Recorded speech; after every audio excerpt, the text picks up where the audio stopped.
All of you hi అండి. Welcome to legend online classes. Video చూస్తున్న ప్రతి ఒక్కరు కూడా ప్లే స్టోర్లోకి వెళ్ళి మన యాప్ను డౌన్లోడ్ చేసుకోండి, యూట్యూబ్ ఛానల్ను సబ్స్క్రైబ్ చేసుకోండి, మరియు వాట్సాప్ ఛానల్ను ఫాలో కండి. అదేవిధంగా ఇన్స్టాగ్రామ్ ఉంది మన లెజెండ్ యాప్ మీద, అదేవిధంగా టెలిగ్రామ్ ఛానల్ ఉంది. వీటిని కూడా ఏమైనా అప్డేట్స్ కోసం, డౌట్స్ కోసం ఫాలో కండి. వీడియోకు లైక్ చేయండి, షేర్ చేయండి. ఓకే, ఇంకా మన డే టు డే కరెంట్ ఈవెంట్స్లో భాగంగా ఈరోజు వార్తల్లో నిలిచిన ముఖ్యాంశాలను ఒకసారి చూద్దామండి.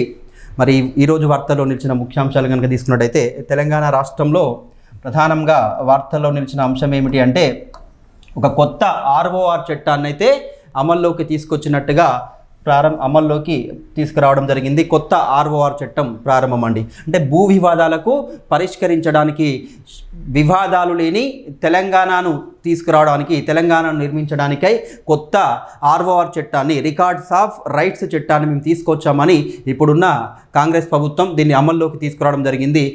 ఏప్రిల్ 14 నుండి ఇది అమల్లోకి రానుంది కొత్త ఆర్ఓఆర్ చట్టం. దాన్నే మనం ఆర్ఓఆర్ 2025గా చెప్పుకోవచ్చు. ఆర్ఓఆర్ మీన్స్ రికార్డ్స్ ఆఫ్ రైట్స్గా చెప్పుకోవచ్చు, భూ హక్కుల పరిరక్షణగా చెప్పుకోవచ్చు. భూ హక్కుల పరిరక్షణ, దీనికి ఏ పేరు పెట్టారు మరి ఇప్పుడున్న కాంగ్రెస్ ప్రభుత్వం అంటే భూభారతి అండి.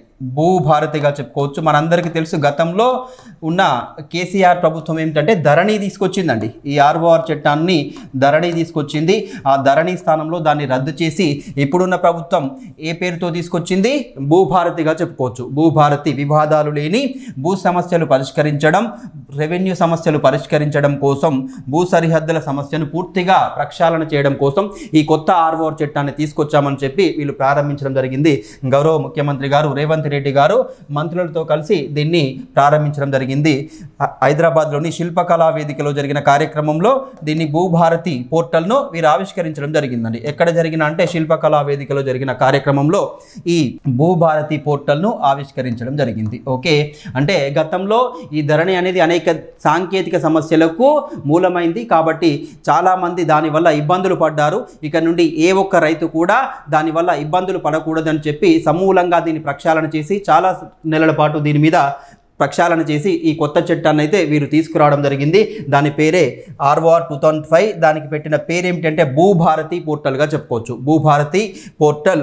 మరి ఈ భూభారతి పోర్టల్ నిన్నటి నుండి అమల్లోకి వచ్చింది. పైలట్ ప్రాజెక్టుగా మొదటగా ఒక 4 మండలాల్లో దీన్ని ప్రారంభిస్తున్నారండి. పైలట్ ప్రాజెక్టుగా 4 మండలాల్లో, అంటే ఈ 4 మండలాలు ఎంపిక చేసి మరి దానిలో ఈ యాప్లో ఏమైనా సమస్యలు ఉన్నాయా, ఈ పోర్టల్లో ఏమైనా సమస్యలు ఉన్నాయా, రైతులు ఇబ్బంది పడుతున్నారా, సమీక్షలు జరిపి రైతులతో సమావేశాలు జరిపి వారి నుండి సలహాలు సూచనలు తీసుకొని తర్వాత మే 1 నుండి మొత్తం అన్ని జిల్లాల్లో, అన్ని మండలాల వ్యాప్తంగా ప్రారంభిస్తామని మన ప్రభుత్వం ప్రకటించింది. మరి పైలట్ ప్రాజెక్టుగా 4 మండలాలను ఎంపిక చేయడం జరిగింది. ఈ 4 మండలాలు ఏమిటి అంటే, ఒకటి రేవంత్ రెడ్డి గారు, మన గౌరవ ముఖ్యమంత్రి గారు ప్రాతినిధ్యం వహిస్తున్న ఆయన కొడంగల్ నియోజకవర్గంలోని మద్దూరు మండలం అండి. మద్దూరు మండలంగా చెప్పుకోవచ్చు. మద్దూరు రేవంత్ రెడ్డి నియోజకవర్గమైన కొడంగల్. మరి ఏ జిల్లాలో ఉంది అంటే నారాయణపేట జిల్లా అండి. నారాయణపేట జిల్లాకు చెందిన మద్దూర్ దీన్ని పైలట్ ప్రాజెక్టుగా ఎంపిక చేశారు. ఇంకొక మండలం ఏమిటి అంటే నేలకొండపల్లి అండి. నేలకొండపల్లి ఇది ఏ విధంగా సెలెక్ట్ చేశారు అంటే, మన రెవెన్యూ శాఖ మంత్రి గారైన పొంగులేటి శ్రీనివాసరెడ్డి నియోజకవర్గంగా చెప్పుకోవచ్చు. పాలేరు నియోజకవర్గం చెందిన మండలంగా చెప్పుకోవచ్చు. ఇంకొక మండలం ఏమిటి అంటే వెంకటాపూర్ మండలం అండి. వెంకటాపూర్ ఇది ములుగు డిస్టిక్లోని మండలంగా చెప్పుకోవచ్చు. ములుగు జిల్లాలోని మండలం. 4వ మండలంగా ఏమిటంటే లింగంపేట అండి. లింగంపేట ఇది కామారెడ్డి జిల్లాలో ఉంది. ఈ 4 మండలాలను భూభారతి పైలట్ ప్రాజెక్టుగా మన ప్రభుత్వం ఎంపిక చేయడం జరిగింది. మే 1 వరకు వీటి మీద సమీక్షలు నిర్వహించి సలహాలు సూచనలు స్వీకరించి ఏమైనా ఇబ్బందులు ఎదుర్కొంటున్నాయా, ఆ ఇబ్బందులను మరియు అధిగమించే విధంగా దీన్ని పైలట్ ప్రాజెక్టును చేపట్టడం జరిగింది. 4 మండలాలను ఎంపిక చేయడం జరిగింది. ఓకే, మరి కొత్త ఆర్ఓఆర్ చట్టంలో మొత్తంగా 22 సెక్షన్లతో దీన్ని రూపొందించారండి. ఎన్ని సెక్షన్లు ఉన్నాయంటే 22 సెక్షన్లుగా చెప్పుకోవచ్చు. మొత్తం 19 నిబంధనలతో దీన్ని రూపొందించడం జరిగింది. 19 నిబంధనలతో దీన్ని రూపొందించారు. ఎప్పటి నుంచి అమల్లోకి వస్తుందండి ఈ భూభారతి చట్టం? భూభారతి 2025 ఏప్రిల్ 14 నుండి అమల్లోకి రానుందండి. ఏప్రిల్ 14 నుండి. అదేవిధంగా మన ప్రభుత్వం ఇంకొక అనౌన్స్మెంట్ కూడా చేయడం జరిగింది. ఏమిటి అనౌన్స్మెంట్ అంటే, ఆధార్, ప్రతి మనిషికి ఆధార్ అయితే ఎలా ఉందో, ఒక అథెంటిక్ నెంబర్ ఎలా ఉందో, ప్రతి భూ ఖమతానికి ఒక నెంబర్ కేటాయిస్తాం త్వరలో. దాని పేరు భూధార్గా ప్రకటించడం జరిగింది. భూధార్, ప్రతి భూమికి ఖమతానికి ఒక నెంబర్ను ప్రకటించడం జరుగుతుంది, పర్మనెంట్ నెంబర్ను ప్రకటిస్తాం.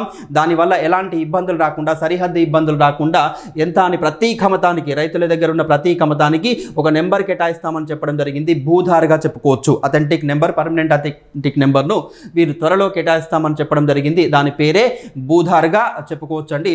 మరి నిన్న జరిగిన ఈ కార్యక్రమంలో, అంటే ఈ కార్యక్రమంలో రాష్ట్ర వ్యాప్తంగా 600 రైతు వేదికల్లో కూడా దీన్ని ప్రత్యక్ష ప్రసారాన్ని, దీని ప్రారంభోత్సవ ప్రత్యక్ష ప్రసారాన్ని చేయడం జరిగింది. మరి ఇది ఏమిటి అంటే భూభారతి పోర్టల్గా చెప్పుకోవచ్చు. కొత్తగా అమల్లోకి రావడం జరిగింది. కొత్త ROR చట్టాన్ని తీసుకురావడం జరిగింది. రికార్డ్స్ ఆఫ్ రైట్స్ చట్టాన్ని మన ప్రభుత్వం అమల్లోకి తీసుకొచ్చింది. ఎప్పటి నుండి అంటే ఏప్రిల్ 14 నుండి అమల్లోకి వచ్చిందండి. ఓకే, ఇంకా నెక్స్ట్ టాపిక్ ఇది కూడా తెలంగాణ రాష్ట్రానికి సంబంధించిన అంశంగానే చెప్పుకోవచ్చు. ఒక చారిత్రక సంఘటనగా చెప్పుకోవచ్చు. ఎస్సీ వర్గీకరణ అమలు చేసి మొదటి రాష్ట్రంగా తెలంగాణ రాష్ట్రం నిలిచిందండి. ఎస్సీ ఇటీవలే మనం చూసుకున్నాం, షమీం అఖ్తర్ నేతృత్వంలోని ఒక కమిటీ వేసింది ఎస్సీ వర్గీకరణ కోసం, ఉపకులాల వర్గీకరణ కోసం. అంటే వారి జనాభా ప్రాతిపదికన రిజర్వేషన్లు కల్పించడం కోసం ఒక కమిటీ వేశారు. ఆ కమిటీ నివేదికను అసెంబ్లీ ఆమోదించింది, మంత్రిమండలి ఆమోదించింది, కేబినెట్ ఆమోదించింది. అది అమల్లోకి రావడం జరిగింది. మరి ఏ రోజు నుంచి అమలు పరుస్తున్నట్టుగా అంటే ఏప్రిల్ 14న అండి. ఏప్రిల్ 14న మనకు అస్పృశ్యత కోసం, అంటరానితనాన్ని నిర్మూలించడం కోసం పోరాటం చేసుకున్న బడుగు బలహీన వర్గాల నేతగా మనం చెప్పుకుంటాం. ఎవరిని అంటే మన భారత రాజ్యాంగ నిర్మాతగా చెప్పుకునే బిఆర్ అంబేద్కర్ జయంతి సందర్భంగా వీరు దీన్ని ప్రారంభించడం జరిగింది. బిఆర్ అంబేద్కర్ జయంతి సందర్భంగా ఈ ఎస్సీ వర్గీకరణ ప్రారంభించారు. అంటే ఈ ఎస్సీ ఉపకులాలకు ఆర్థికంగా, సామాజికంగా, రాజకీయంగా, విద్యాపరంగా రిజర్వేషన్లు కల్పించడం, వాటిని ఒక ఉపకులాలుగా 3 గ్రూపులుగా వర్గీకరించి వారి జనాభా ప్రాతిపదికన రిజర్వేషన్లు కల్పించడం కోసం దీన్ని అమలు చేయడం జరిగింది. ఈ విధంగా ఎస్సీ వర్గీకరణ అమలు చేస్తున్న తొలి రాష్ట్రంగా ఏ రాష్ట్రం నిలిచిందంటే తెలంగాణ అండి. దేశంలోనే ఇది ఇంప్లిమెంట్ చేస్తున్న ఎస్సీ క్లాసిఫికేషన్ ఇంప్లిమెంట్ చేస్తున్న ఫస్ట్ స్టేట్గా ఎవరు నిలిచారు అంటే తెలంగాణ రాష్ట్రం నిలిచింది. మరి దీని మీద ఒక కమిటీని కూడా వేయడం జరిగింది. షమీం అఖ్తర్ కమిటీ అండి. Retired high court justice Shamim Akhtar నేతృత్వంలో ఒక సింగిల్ మెన్ కమిటీ, ఏకసభ్య కమిషన్ అయితే వేయడం జరిగింది. ఆ కమిటీని ఎప్పుడు వేశారు అంటే గత సంవత్సరం వేశారండి. 2024 నవంబర్ 11న ఆ కమిటీ బాధ్యతలు స్వీకరించడం జరిగిందండి. షమీం అఖ్తర్ కమిటీ ఎస్సీ వర్గీకరణ కోసం తెలంగాణ ప్రభుత్వం ప్రతిష్టాత్మకంగా ఏర్పాటు చేసిన ఏకసభ్య కమిషన్ చైర్మన్ ఎవరు అంటే షమీం అఖ్తర్ అండి. ఓకే, 2024 నవంబర్ 11న ఆ కమిటీ వేస్తే 2025 ఫిబ్రవరి 4న ఆ కమిటీ నివేదికను అందజేస్తే ఆ కమిటీ నివేదికను తెలంగాణ అసెంబ్లీ ఆమోదించిందండి. ఏ రోజున? ఫిబ్రవరి 4న. అదేవిధంగా తెలంగాణ కేబినెట్ కూడా ఆమోదించడం జరిగింది. కేబినెట్ కూడా ఆమోదించింది. మనం చూసాం గతంలో ఈ ఏ రోజునైతే అసెంబ్లీ ఆమోదించిందో, కేబినెట్ ఆమోదించిందో అదే రోజునంటే ఫిబ్రవరి 4నండి. ఫిబ్రవరి 4ను ప్రతి సంవత్సరం ఇక నుండి తెలంగాణ సోషల్ జస్టిస్ డేగా జరుపుకోవాలని గౌరవ ముఖ్యమంత్రి వర్యులు రేవంత్ రెడ్డి గారు ప్రకటించడం కూడా జరిగింది. అంటే ఒక చారిత్రక అంశాన్ని మేము ఆమోదించడం జరిగింది. ఈ చట్టాన్ని తీసుకురావడం జరిగింది. దీన్ని అమలు పరుస్తున్నాం. ఏ రోజైతే ఇది ఆమోదించబడిందో, కేబినెట్ ఆమోదించిందో, ఏ రోజైతే అసెంబ్లీ ఆమోదించిందో ఆ రోజును రాష్ట్ర వ్యాప్తంగా దేనిగా జరుపుకోవాలని అంటే సోషల్ జస్టిస్ డేగా జరుపుకోవాలని తీర్మానం చేయడం జరిగిందండి. సోషల్ జస్టిస్ డే, సామాజిక న్యాయ దినోత్సవంగా చెప్పుకోవచ్చు. వెరీ వెరీ ఇంపార్టెంట్గా చెప్పుకోవచ్చు అండి. తెలంగాణలో సామాజిక న్యాయ దినోత్సవంగా ఏ రోజున జరుపుకుంటాం? ఫిబ్రవరి 4న. ఎందుకు? దేన్ని ఉద్దేశించండి? ఈ షమీం అఖ్తర్ కమిటీ నివేదికను వీరు అసెంబ్లీ ఆమోదించినందుకు గుర్తుగా దీన్ని నిర్వహించడం జరుగుతుంది. మరి మొత్తం ఎస్సీలో ఎన్ని కులాలు అంటే 59 ఉపకులాలను వీరు వర్గీకరించడం జరిగిందండి. 59 ఉపకులాలు అంటే బాగా వెనుకబడిన కులాలను గ్రూప్ 1లో చేర్చారండి. బాగా వెనుకబడిన కులాలను గ్రూప్ 1లో 1 కేటగిరీ కింద చేర్చడం జరిగింది. ఇందులో ఎన్ని కులాలు ఉన్నాయంటే 15 కులాలు ఉన్నాయండి. 15 కులాలు. వీరికి ఎంత శాతం రిజర్వేషన్ అమలు చేయనున్నారు అంటే 5% అండి. మొత్తం వీరికి 1% అండి.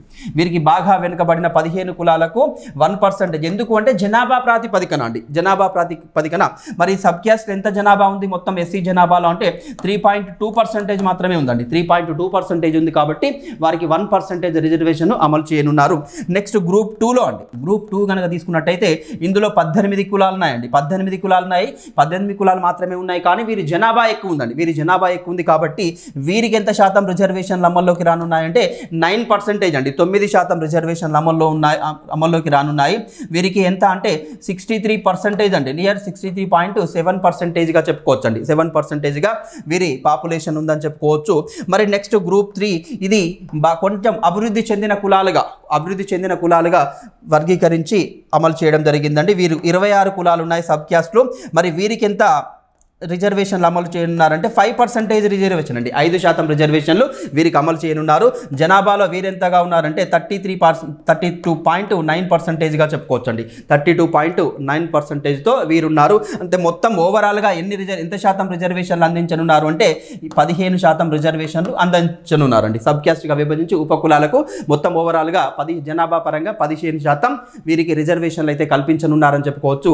అంటే ఈ రిజర్వేషన్లు కల్పించాలని ఉమ్మడి ఆంధ్రప్రదేశ్ నుండే అంటే రాష్ట్రం బైఫర్కేషన్ కాకముందు నుండే ఎప్పటి నుండో గత 3 దశాబ్దాలకు పైగా ఇక్కడ పోరాటం చేస్తున్నారండి. అంటే ఎస్సీ క్యాస్ట్లోని కొన్ని ఉపకులాలు పోరాటం చేస్తున్నాయి, మాకు రిజర్వేషన్ కల్పించాలి, కొన్ని కులాలు మాత్రమే ఇక్కడ ఆధిపత్యాన్ని ప్రదర్శిస్తున్నవి, కొన్ని కులాలకు మాత్రమే రిజర్వేషన్ ఫలితాలు దక్కుతున్నవి, జనాభా ఎక్కువ ఉన్న వాటికి తగ్గడం లేదు, అందరితో సమానంగా వారు కూడా అనుభవిస్తున్నారు కాబట్టి మాకు ఇవ్వాలని కొన్ని కులాలు దీనిలో ఫైట్ చేయడం జరిగింది. మరి వారి పోరాటం ఫలించి మరి తెలంగాణ ప్రభుత్వం ఏం చేసిందంటే ఎస్సీ వర్గీకరణ అనేది చేయడం జరిగింది. ఈ ఎస్సీ వర్గీకరణ పోరాటం కోసం మనం గతంలో చూసాం, చాలాసార్లు ఎగ్జామ్లో అడిగారు.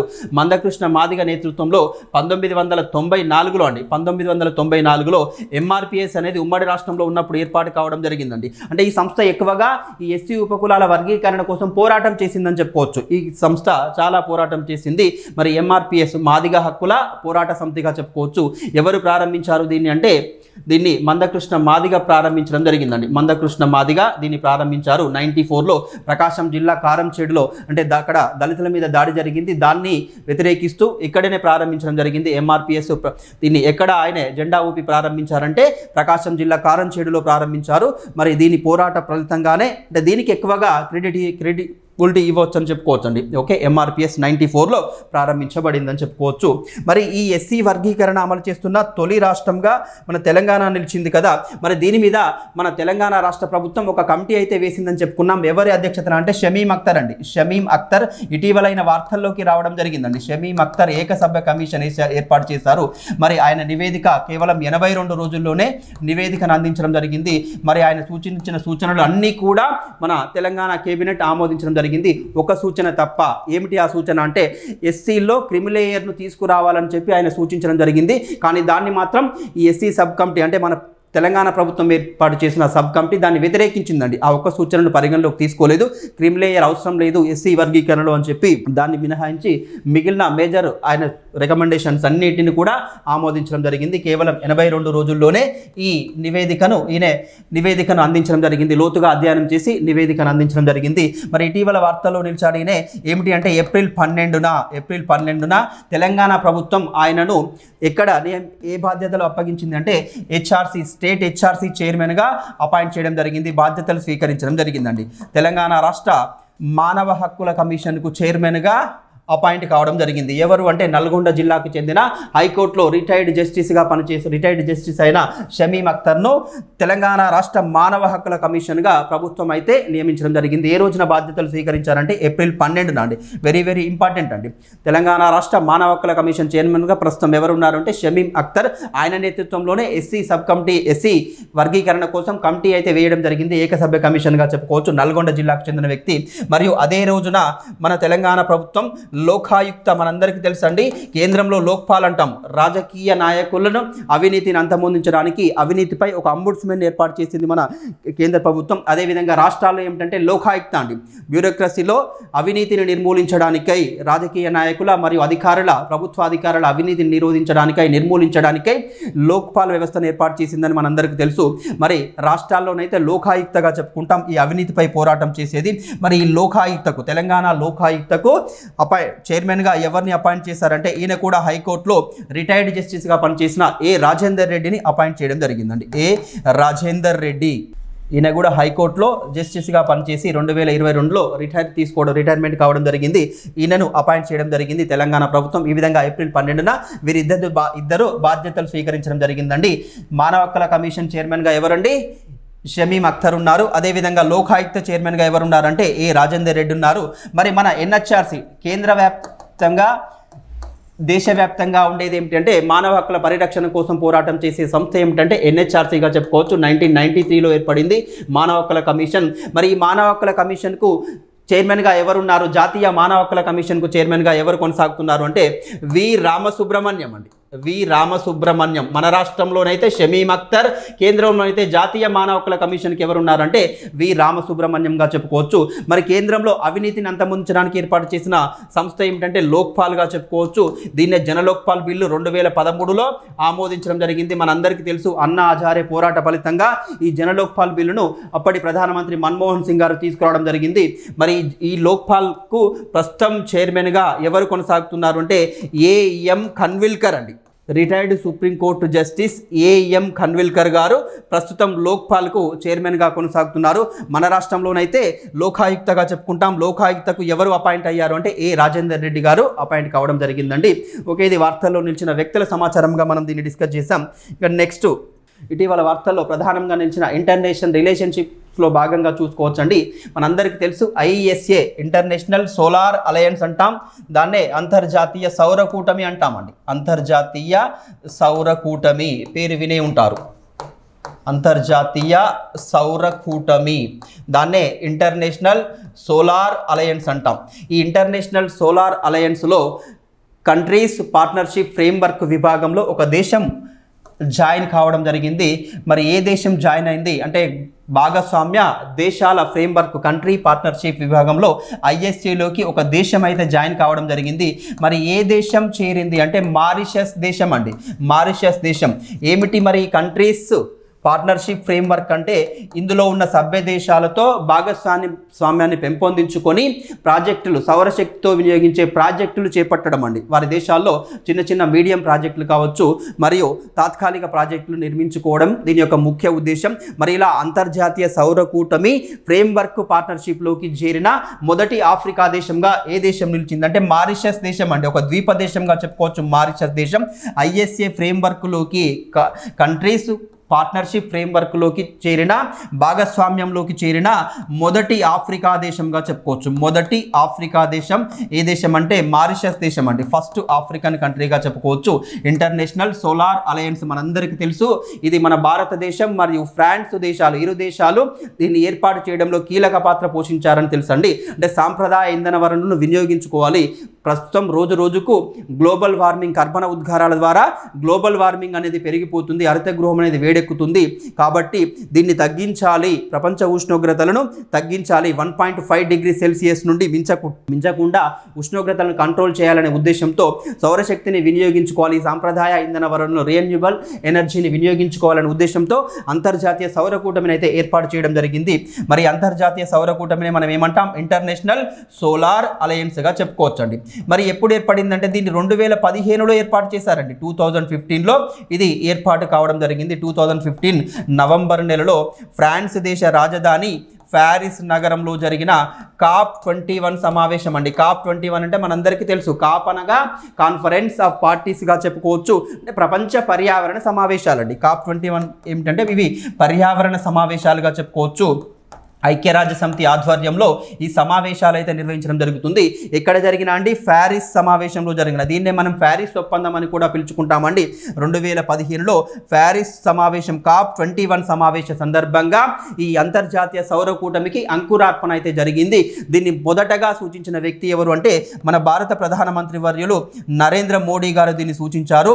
మరి ఆయన సూచన మేరకు మన నరేంద్ర మోడీ గారు మరియు ఫ్రాన్స్ దేశ అప్పటి ప్రధానమంత్రి ఇమ్మాన్యుయల్ మ్యాక్రాన్ గారండి. ఇమ్మాన్యుయల్ మ్యాక్రాన్ గారు, ఫ్రాన్స్ ప్రెసిడెంట్ ఇమ్మాన్యుయల్ మ్యాక్రాన్ గారు ప్రారంభించడం జరిగింది. ఇరువురు కలిసి దీనికి అంకురార్పణ చేయడం జరిగింది. 2015 నవంబర్లో ఏర్పాటు చేశారు. మరి ప్రస్తుతం దీనికి హెడ్ క్వార్టర్ని ఎక్కడ ఏర్పాటు చేశారు అంటే దీని యొక్క ప్రధాన కార్యాలయం మన భారతదేశంలో ఏర్పాటు చేశారు. గురుగ్రామ్లో ఏర్పాటు చేశారండి. హర్యానా రాష్ట్రంలోని గురుగ్రామ్గా చెప్పుకోవచ్చు. 2019 వరకు దీన్ని గుర్గావ్ అని పిలిచేది. తర్వాత దీన్ని ఏ పేరుతో మార్చారంటే గురుగ్రామ్గా మార్చడం జరిగింది. హర్యానాలో దీన్ని ఏర్పాటు చేశారు. ప్రస్తుతం సభ్య దేశాల సంఖ్య ఎంత అంటే 120 దేశాలు ఇందులో సభ్య దేశాలుగా చేరాయండి. 120 కంట్రీస్ ఇందులో యాక్టివ్ మెంబర్స్గా పనిచేస్తున్నాయని చెప్పుకోవచ్చు. ప్రస్తుతం దీనికి డైరెక్టర్ జనరల్గా, ఈ సంస్థకు అంతర్జాతీయ సౌర కూటమికి డైరెక్టర్ జనరల్గా ఎవరున్నారు అంటే ఆశీష్ ఖన్నా గారు ఉన్నారండి. ఆశీష్ ఖన్నా ప్రస్తుతం ఈ సంస్థకు డైరెక్టర్ జనరల్గా కొనసాగుతున్నారు. అంటే సాంప్రదాయ ఇంధన వనరులను ఉపయోగించాలి, సౌరశక్తిని వినియోగించాలి, కాలుష్యాన్ని తగ్గించాలి, గ్లోబల్ వార్మింగ్ తగ్గించాలనే ఉద్దేశంతో ఈ అంతర్జాతీయ సౌర కూటమిని అయితే ఏర్పాటు చేయడం జరిగింది. ఏ దేశ ప్రోద్బలంతో ఏ దేశం ఇనిషియేట్ అయింది మొదటగా అంటే మన భారతదేశం అని చెప్పుకోవచ్చు అండి. మరి ఈ అంతర్జాతీయ సౌర కూటమికి ఒక నినాదం కూడా ఇవ్వడం జరిగింది, ఒక స్లోగన్ ఇచ్చారు. మన గౌరవ ప్రధానమంత్రి నరేంద్ర మోడీ గారు ఒక స్లోగన్ ఇచ్చారు. మరి ఏ స్లోగన్ అదంటే one sun one world one grid అండి.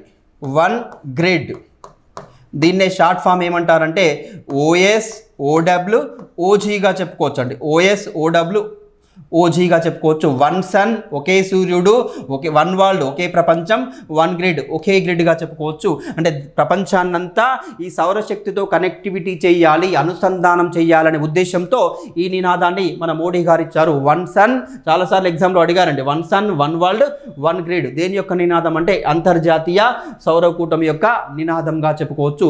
మరి అంతర్జాతీయ సౌర కూటమి భాగస్వామ్య దేశాల ఫ్రేమ్వర్క్లోకి ఇటీవల చేరిన దేశం ఏమిటంటే మారిషస్ దేశంగా చెప్పుకోవచ్చు. ఈ మారిషస్ దేశం అనేది ఆఫ్రికా ఖండంలోని ఒక ద్వీప దేశం, ఒక ఐలాండ్ కంట్రీగా చెప్పుకోవచ్చు.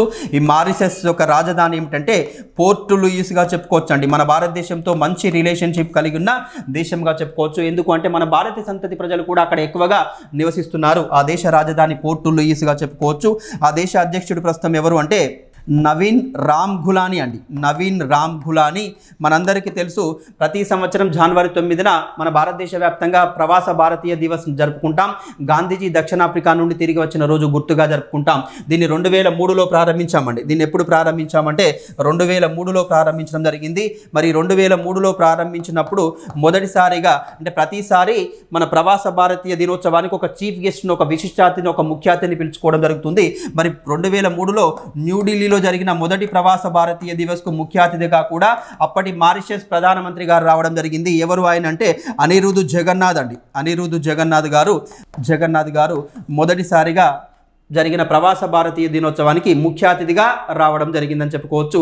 మరి మారిషస్ దేశం ఇటీవల అంతర్జాతీయ సౌర కూటమిలోకి భాగస్వామ్య దేశంగా, ఫ్రేమ్వర్క్ కంట్రీస్గా జాయిన్ కావడం జరిగిందని చెప్పుకోవచ్చు. ఇందులోకి జాయిన్ అయిన మొదటి ఆఫ్రికా దేశంగా దీన్ని చెప్పుకోవచ్చు అండి. ఇది ఇంటర్నేషనల్ రిలేషన్షిప్స్లో భాగంగా ఇంపార్టెంట్ ఇష్యూగా మనం డిస్కస్ చేయడం జరిగింది.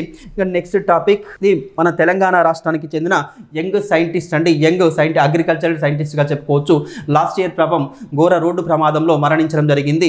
మరి ఈమెకు మన ఐఏఆర్ఐ గౌరవ సూచకంగా ఆమె అంటే అతి చిన్న వయసులో ఆమె చేసిన ప్రయోగాలకు గౌరవ సూచకంగా ఆమె పేరును ఇటీవల ఐఏఆర్ఐ కనిపెట్టిన ఒక కొత్త నూతన శనగకు ఆమె పేరు పెట్టడం జరిగిందండి. ఆమె గౌరవ సూచకంగా ఒక గొప్ప నివాళిగా చెప్పుకోవచ్చు. IARI, Indian agricultural research institute, దాన్నే మనం ఏమంటాం భారత వ్యవసాయ పరిశోధన సంస్థ అండి. ఇండియన్ అగ్రికల్చరల్ రీసెర్చ్ ఇన్స్టిట్యూట్, భారత వ్యవసాయ పరిశోధనా సంస్థ వీరేం చేశారంటే ఇటీవల ఒక శనగ వంగడాన్ని కనిపెట్టడం జరిగింది. శనగ వంగడం, దాని పేరేమిటంటే పూసా 4037 అండి. 4037 ఇటీవలే కనిపెట్టడం జరిగింది. ఆ కనిపెట్టిన శనగ వంగడానికి తెలంగాణ రాష్ట్రానికి చెందిన యంగ్ సైంటిస్ట్ కేవలం 25 సంవత్సరాల వయసులోనే ఎన్నో ప్రయోగాలు చేసి పాపం మరణించడం జరిగింది, అకాల మరణం చెందడం జరిగింది. ఎవరు ఆమె అంటే అశ్విని అండి, నూనావత్ అశ్విని. ఇలా ఈ వంగడానికి ఈమె పేరు అశ్విని అని నామకరణం చేయడం జరిగింది. ఏప్రిల్ 14న ఐఏఆర్ఐ వారు దీనికి నామకరణం చేయడం జరిగిందండి. ఈ పూసా 4037కు ఏమని పేరు పెట్టారు అంటే అశ్విని అని యంగ్ సైంటిస్ట్ పేరు పెట్టడం జరిగింది. గత సంవత్సరం 2024 సెప్టెంబర్ 1న ఈమె ఛత్తీస్గఢ్లోని రాయ్పూర్లో జరిగే వ్యవసాయ విశ్వవిద్యాలయంలో జరిగే సెమినార్కు అటెండ్ కావడానికి వెళుతూ మహబూబాద్ జిల్లాలోని ఆకేరు సమీపంలో వాగు దొరలడంతో, ఆ వాగు పొంగి పొరలడంతో ఆ వాగులోకి వీరు ప్రయాణిస్తున్న కారు అందులోకి వెళ్ళి మరణించడం జరిగిందండి. వారి తండ్రి గారితో సహా ఇందులో మరణించడం జరిగింది. నూనావత్ అశ్విని అంటే అతి చిన్న వయసులో ఆమె చేసిన ప్రయోగాలను గుర్తించి ఆమెకు గౌరవ సూచకంగా ఆమెకు నివాళులు అర్పిస్తూ ఏం చేశారు, ఈ IARI వారు నూతనంగా కనిపెట్టిన శనగ వంగడానికి ఆమె పేరు పెట్టడం జరిగిందండి. ఏ జిల్లాకు చెందిన వ్యక్తి ఏమంటే ఖమ్మం జిల్లాకు చెందిన వ్యక్తి అండి. ఖమ్మం జిల్లాకు చెందిన వ్యక్తిగా చెప్పుకోవచ్చు. ఖమ్మం జిల్లాలోని సింగరేణి మండలంలోని గంగారాం తండా ఈమె స్వస్థలంగా చెప్పుకోవచ్చు. మరి ఈ IARI అంటే మనందరికీ తెలుసు, ఇండియన్ అగ్రికల్చరల్ రీసెర్చ్ ఇన్స్టిట్యూట్. దీన్ని ఎప్పుడు ఏర్పాటు చేసింది మన భారత ప్రభుత్వం అంటే బ్రిటిష్ కాలంలోనే, లార్డ్ కర్జన్ కాలంలోనే, అప్పటి వైస్ రాయ్ జనరల్గా ఉన్న లార్డ్ కర్జన్ కాలంలోనే దీన్ని ఏర్పాటు చేశారు. మొదటగా దీన్ని ఎక్కడ ఏర్పాటు చేశారంటే బీహార్లోని పూసాలో ఏర్పాటు చేశారండి. బీహార్లోని పూసాలో ఏర్పాటు చేయడం జరిగింది. అందుకనే దీన్ని ఇప్పటికీ కూడా IARI ఏమని పిలుస్తారంటే పూసా ఇన్స్టిట్యూట్ అని కూడా పిలుస్తారండి. పూసా ఇన్స్టిట్యూట్గా పిలుస్తారు. ఓకే, మరి దీన్ని 1934లో బీహార్లో ఈ పూసా ప్రాంతంలో వచ్చిన భూకంపం వల్ల ఇది మొత్తం పాడై పనికి రాకుండా పోయింది. కాబట్టి 1936లో ఈ IARIని ఎక్కడికి షిఫ్ట్ చేశారంటే మన దేశ రాజధాని న్యూఢిల్లీకి అయితే షిఫ్ట్ చేయడం జరిగిందండి. న్యూఢిల్లీకి షిఫ్ట్ చేయడం జరిగింది. ప్రజెంట్ దీనికి IARI చైర్మన్గా ఒక తెలుగు వ్యక్తే కొనసాగుతున్నాడు, చెరుకుపల్లి శ్రీనివాసరావు అండి. ప్రస్తుతం ఈ IARIకి చైర్మన్గా ఎవరు కొనసాగుతున్నారు అంటే చెరుకుపల్లి శ్రీనివాసరావు అండి. చెరుకుపల్లి శ్రీనివాసరావు కొనసాగుతున్నారు. మరి ఇటీవల IARI కనిపెట్టిన నూతన శనగ వంగడం ఏమిటంటే 4037 అనే వంగడం. దానికి ఎవరు పేరు పెట్టారంటే ఇటీవల ప్రమాదంలో చనిపోయిన తెలంగాణకు చెందిన యంగ్ సైంటిస్ట్, కేవలం 25 సంవత్సరాల వయసులోనే చనిపోవడం జరిగింది. ఆమె పేరు సూచించడం జరిగిందండి. ఓకే, నెక్స్ట్ టాపిక్ మనందరికీ తెలుసు, మన తెలంగాణ రాష్ట్రంలోనే కాక తెలుగు రాష్ట్రాల్లో, సౌత్ ఇండియాలో, దేశవ్యాప్తంగా కూడా ఫేమస్ గ్యాస్ట్రో ఎంట్రాలజిస్ట్గా పేరొందిన డాక్టర్ డి నాగేశ్వర్ రెడ్డి గారికి లెజెండ్స్ ఆఫ్ ఎండోస్కోపీ అనే పురస్కారం ప్రదానం చేయడం జరిగిందండి. ఎవరిచ్చారంటే జపాన్ దేశం ఇవ్వడం జరిగిందండి. Okay, doctor D Nageshwar Reddy అండి, దువ్వూరి నాగేశ్వర్ రెడ్డిగా చెప్పుకోవచ్చు. డాక్టర్ డి నాగేశ్వర్ రెడ్డి ఈయన ప్రముఖ గ్యాస్ట్రో ఎంట్రాలజిస్ట్గా చెప్పుకోవచ్చు. గ్యాస్ట్రో ఎంటరాలజిస్ట్గా చెప్పుకుంటాం అంటే జీర్ణకోశ సంబంధ నిపుణులుగా చెప్పుకోవచ్చు. ఈయన యొక్క హాస్పిటల్ కూడా ప్రారంభించడం జరిగింది. మరి దేనికి ఏ హాస్పిటల్కు చైర్మన్గా ఉన్నారు అంటే AIG అండి. AIG మనందరికీ తెలుసు, హైదరాబాద్లో అత్యాధునిక ప్రమాణాలతో, ఇంటర్నేషనల్ స్టాండర్డ్స్తో దీన్ని నిర్మించడం జరిగింది. ఏసియాన్ ఇన్స్టిట్యూట్ ఆఫ్ గ్యాస్ట్రాలజీగా చెప్పుకోవచ్చు. ఏసియాన్ ఇన్స్టిట్యూట్ ఆఫ్ గ్యాస్ట్రాలజీకి చైర్మన్గా ఉన్న వ్యక్తి ఎవరు అంటే ఈ డాక్టర్ డి నాగేశ్వర్ రెడ్డి. మరి ఆయనకు జపాన్ దేశ ప్రభుత్వం ఒక అవార్డును అయితే ప్రదానం చేయడం జరిగింది. మరి ఆ అవార్డు పేరు ఏమిటంటే లెజెండ్స్ ఆఫ్ ఎండోస్కోపీ అండి. లెజెండ్స్ ఆఫ్ ఎండోస్కోపీ అనే అవార్డును ప్రదానం చేయడం జరిగింది ఏప్రిల్ 14న. ఎక్కడ ప్రదానం చేశారు అంటే జపాన్ దేశ రాజధాని టోక్యోలో ప్రదానం చేయడం జరిగింది. అంటే ఈ వైద్య విధానంలో, ఈ వైద్య గ్యాస్ట్రాలజీ విభాగంలో ఆయన చేస్తున్న అత్యున్నత సేవకు గాను, అదేవిధంగా అత్యున్నత ప్రమాణాల పరిశోధనలకు గాను ఈ అవార్డును అయితే మేము అందిస్తున్నామని ప్రకటించడం జరిగింది. కొత్త పరిశోధనలు చేస్తూ రోగులకు వినూతనంగా సేవలు చేస్తున్నందుకు గాను, చికిత్సను అందిస్తున్నందుకు గాను గ్యాస్ట్రాలజీ విభాగంలో వీరు ఈ అవార్డును ప్రదానం చేయడం జరిగింది. ఇలా ఈ అవార్డు అందుకున్న, ఈ లెజెండ్స్ ఆఫ్ ఎండోస్కోపీ అవార్డు అందుకున్న మొదటి భారతీయ వైద్యవేత్తగా ఎవరిని చెప్పుకుంటాం, మొదటి భారతీయ డాక్టర్గా ఎవరిని చెప్పుకుంటామంటే డాక్టర్ డి నాగేశ్వర్ రెడ్డి గారిని చెప్పుకోవడం జరుగుతుంది. మరి ఈయన హాస్పిటల్ ఎక్కడ అంటే AIG హాస్పిటల్ మనందరికీ తెలుసు, హైదరాబాద్లోని గచ్చిబౌలిలో ఉందండి. గచ్చిబౌలిలో ఉంటుంది. ఇటీవల మన భారత ప్రభుత్వం ఈయనకంటే ఈ వైద్య రంగంలో ఆయన చేస్తున్న సేవను గుర్తించి 2025లో పద్మ విభూషణ్ కూడా అందించడం జరిగిందండి. మన భారతదేశంలోని 2వ అత్యున్నత పురస్కారమైన పద్మ విభూషణ్ కూడా 2025 సంవత్సరానికి గాను మొత్తం 7గురికి ప్రకటిస్తే అందులో డాక్టర్ డి నాగేశ్వర్ రెడ్డి కూడా ఉన్నారు. ఆయన స్వస్థలం ఎక్కడ అంటే విశాఖపట్నంగా చెప్పుకోవచ్చు, కానీ వెల్ సెటిల్డ్ ఇన్ తెలంగాణ అని చెప్పుకోవచ్చు. మనకు తెలంగాణ రాష్ట్రం నుండే ఈ అవార్డును కేంద్ర ప్రభుత్వం ప్రకటించడం జరిగింది. ఇటీవల మరి ఏ అవార్డును ఇచ్చారు అంటే లెజెండ్స్ ఆఫ్ ఎండోస్కోపీ పురస్కారాన్ని టోక్యోలో ఆయనకు జపాన్ ప్రభుత్వం అయితే ప్రదానం చేయడం జరిగింది. అంటే ఈ విభాగంలో, గ్యాస్ట్రాలజీ విభాగంలో ఆయన చేస్తున్న అత్యున్నత సేవలను గుర్తించి రోగులకు నూతనంగా వైద్య సేవలు చేస్తున్నందుకు గాను, చికిత్సలో కొత్త ఆవిష్కరణను కనిపెడుతున్నందుకు గాను ఈయనకు ప్రదానం చేయడం జరిగిందండి. ఓకే, ఇది అవార్డ్స్ విభాగంలో మనకు ఇంపార్టెంట్ ఇష్యూగా మనం డిస్కస్ చేయడం జరిగిందండి. నెక్స్ట్ టాపిక్, ఇది కూడా అవార్డు పరంగానే అని చెప్పుకోవచ్చు. మన ఇండియన్ ఫేమస్ బాలీవుడ్ యాక్టర్గా చెప్పుకునే అమీర్ ఖాన్ గారు ఇటీవల వార్తల్లోకి రావడం జరిగిందండి. అమీర్ ఖాన్ మనందరికీ తెలుసు, ఈయనకు చైనా దేశంలోని మకావులో జరిగిన మకావు ఇంటర్నేషనల్ ఫిలిం ఫెస్టివల్లో ఒక అవార్డును అయితే ప్రదానం చేయడం జరిగిందండి. మకావు ఇంటర్నేషనల్ ఫిలిం ఫెస్టివల్, ఈ అవార్డు అందుకున్న తొలి భారతీయ నటుడిగా ఎవరు గుర్తింపు పొందారు అంటే అమీర్ ఖాన్ గారు గుర్తింపు పొందడం జరిగింది. ఏ విభాగంలో ఈయనకు అవార్డుని ఇచ్చారు అంటే మాస్టర్ హ్యూమర్ విభాగంలో బెస్ట్ యాక్టర్గా ఎంపిక చేయడం జరిగిందండి. ఏ విభాగంలో ఈయనకి ఇచ్చారంటే మాస్టర్ హ్యూమర్ అవార్డుగా చెప్పుకోవచ్చు. మాస్టర్ హ్యూమర్ అవార్డు 2025 ఎవరు ప్రదానం చేశారు అంటే మకావు ఇంటర్నేషనల్ ఫిలిం ఫెస్టివల్ వారు దీన్ని ప్రదానం చేయడం జరిగింది. ఎక్కడ అంటే చైనా దేశం అండి. చైనా దేశంలోని ఏ నగరంలో జరిగినా మకావులో జరిగిన ఫెస్టివల్లో, ఇంటర్నేషనల్ ఫిలిం ఫెస్టివల్లో ఈయనకు మాస్టర్ హ్యూమర్ అవార్డును అందించడం జరిగింది. ఈ అవార్డు అందుకున్న మొదటి భారతీయ నటుడుగా చెప్పుకోవచ్చు. అంటే ఇరు దేశాల మధ్య, చైనా దేశం మరియు మన భారతదేశం మధ్య కల్చరల్ రిలేషన్షిప్ పెంపొందిస్తున్నందుకు గాను ఈయనకు ఈ అవార్డును మేము ప్రదానం చేశామని వారు ప్రకటించడం జరిగింది. అదేవిధంగా మన దేశంలోనే కాక ప్రపంచవ్యాప్తంగా ఆయన సినిమాలు విడుదల కాబడుతున్నవి. మరి చైనా దేశంలో కూడా ఒక 3 సినిమాలు ఇప్పటి వరకు ఆయన సినిమాలు అక్కడి బాక్స్ ఆఫీస్ను కూడా కొల్లగొట్టడం జరిగింది. ఏ సినిమాలు అవి అంటే దంగల్ సినిమా అండి. దంగల్ సినిమా 2009లో వచ్చిన దంగల్ ఆయన సినిమా, అదేవిధంగా PK cinema and secret superstar అనే సినిమాలు ఇక్కడ చైనాలో 1000 కోట్లకు పైగా మార్కెట్ను రాబట్టడం జరిగింది. కాబట్టి ఇరు దేశాల మధ్య సాంస్కృతిక ఆర్థిక సంబంధాలు మెరుగుపరుస్తున్నందుకు గాను ఈ అవార్డును వీరు ప్రదానం చేయడం జరిగింది. అమీర్ ఖాన్ గారు మనందరికీ తెలుసు. ఆయన యొక్క ఫేమస్ సినిమా ఒకటి లగాన్ మనందరికీ తెలుసండి. ఇది అంతర్జాతీయంగా అత్యున్నత అవార్డు అయిన ఆస్కార్ కూడా నామినేట్ అయింది. అవార్డు గెలుచుకోలేదు కానీ ఆస్కార్కు నామినేట్ అయిన అమీర్ ఖాన్ గారి సినిమా ఏమిటంటే లగాన్ సినిమాగా చెప్పుకోవచ్చండి. క్రీడా కామెడీ నేపథ్యంలో కొనసాగిన లగాన్ సినిమా అంటే మనందరికీ తెలుసు. 2001లో ఇది విడుదలైంది. 2002 ఆస్కార్ అవార్డు కోసం విదేశీ భాషా చిత్రం కేటగిరీలో నామినేట్ కావడం జరిగింది. ఇప్పటి వరకు ఆస్కార్ చరిత్రలోనే భారతీయ చిత్రాలు 3 చిత్రాలు మాత్రమే ఆస్కార్కు విదేశీ భాషా చిత్రం కేటగిరీలో నామినేట్ కావడం జరిగింది. అందులో ఇది 3వ సినిమాగా చెప్పుకోవచ్చు. మొదటి సినిమా ఏమిటి అంటే మనందరికీ తెలుసు మదర్ ఇండియా అండి. ఆస్కార్కు నామినేట్ అయిన భారతీయ చిత్రాలు ఏమిటంటే మొదటిది మదర్ ఇండియా అండి. మదర్ ఇండియాగా చెప్పుకోవచ్చు. ఇది ఎప్పుడు అంటే 1957లో నామినేట్ కావడం జరిగింది. రెండవ సినిమా సలాం బాంబే అండి. సలాం బాంబే ఇది ఎప్పుడు అంటే 1988లో అండి, 1988లో. మూడవ సినిమా ఏమిటంటే లగాన్ సినిమాగా చెప్పుకోవచ్చు. మరి ఈ లగాన్ సినిమాలో ఎవరు నటించారు అంటే అమీర్ ఖాన్ గారు నటించారని చెప్పుకోవచ్చు అండి.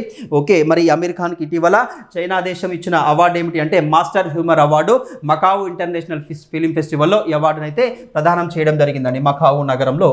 ఓకే, ఇది అవార్డు పరంగా మనం డిస్కస్ చేయడం జరిగిందండి. ఓకే, ఇవి ఈరోజు మనం current affairs, important current affairs discuss చేసిన ఇంపార్టెంట్ కరెంట్ అఫైర్స్గా చెప్పుకోవచ్చు అండి. మరి వీడియో చూస్తున్న ప్రతి ఒక్కరు కూడా మన వీడియోను లైక్ చేయండి, షేర్ చేయండి, కామెంట్ చేయండి. అదేవిధంగా ప్లేస్టోర్లోకి వెళ్ళి మన యాప్ను డౌన్లోడ్ చేసుకోండి. ఓకే, మరి కొలువుల జాతర అయితే ప్రారంభమవుతున్నట్టుగా మన గవర్నమెంట్ అయితే నిన్న 3 మంత్రులు కూడా ఒకరి తర్వాత ఒకరు అనౌన్స్ చేయడం జరిగింది. మరి జనరల్ అందరికీ ఉపయోగపడే అంటే టెక్నికల్ పోస్టులు కాక అందరికీ ఉపయోగపడే గ్రూప్స్ పోస్టులను కూడా భర్తీ చేయనున్నట్లుగా ప్రకటించడం జరిగింది. అదేవిధంగా గురుకుల పోస్టులు కావచ్చు, డిఎస్సి కావచ్చు, ఇంకా పోలీసు ఉద్యోగాలు కూడా రాబోతున్నవి. మరి అవి నోటిఫికేషన్స్ వచ్చిన తర్వాత మన ప్రిపరేషన్ స్టార్ట్ చేసే కంటే నోటిఫికేషన్ కంటే ముందే మీ ప్రిపరేషన్ ప్రారంభించండి, కొనసాగించండి. ఇంకా అంటే మన ఛానల్ని సబ్స్క్రైబ్ చేసుకోండి. మంచి అన్ని కోర్సులకు ఉపయుక్తంగా ఉండే అన్ని మెటీరియల్స్ మన దగ్గర అందుబాటులో ఉన్నవి. కాబట్టి మీ ప్రిపరేషన్ను పెంచుతూ మరి ముందుకెళ్ళండి. ఓకే అండి, all of you, thank you అండి.